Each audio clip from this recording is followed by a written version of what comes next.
सदियों की नींद के बाद अंधेरों की गोद से एक साया फिर जाग उठा था।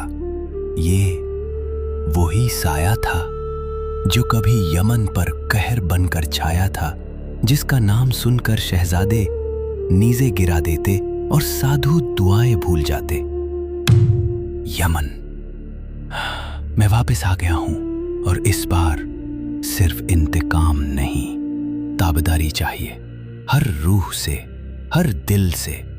याद रहे, जहां अंधेरा अंगड़ाई ले रहा था वहीं रोशनी भी पल रही थी। यमन का शहजादा हातिम अब एक मासूम मगर दाना बच्चा बन चुका था।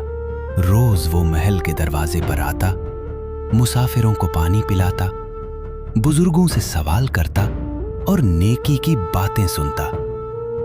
बाबा, सबसे बड़ा इंसान कौन होता है? जो सबसे ज्यादा दूसरों का सोचता है।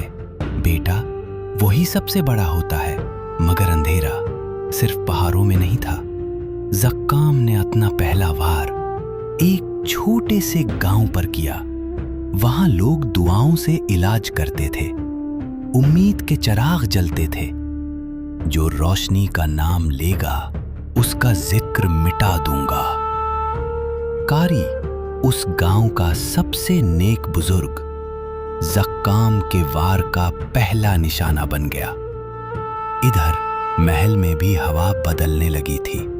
रात भर रानी बेचैन थी। ये हवा अजीब क्यों हो गई है?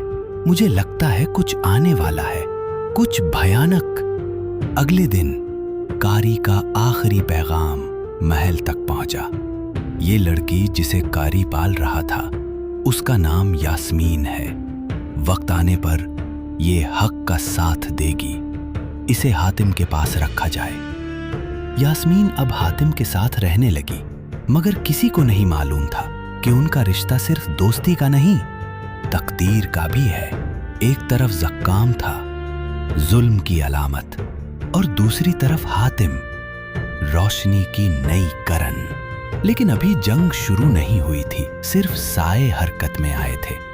अगली किस्त में ज़क्काम भेजेगा पहला पैगाम और हातिम देखेगा एक ख्वाब जो उसकी तकदीर बदल देगा।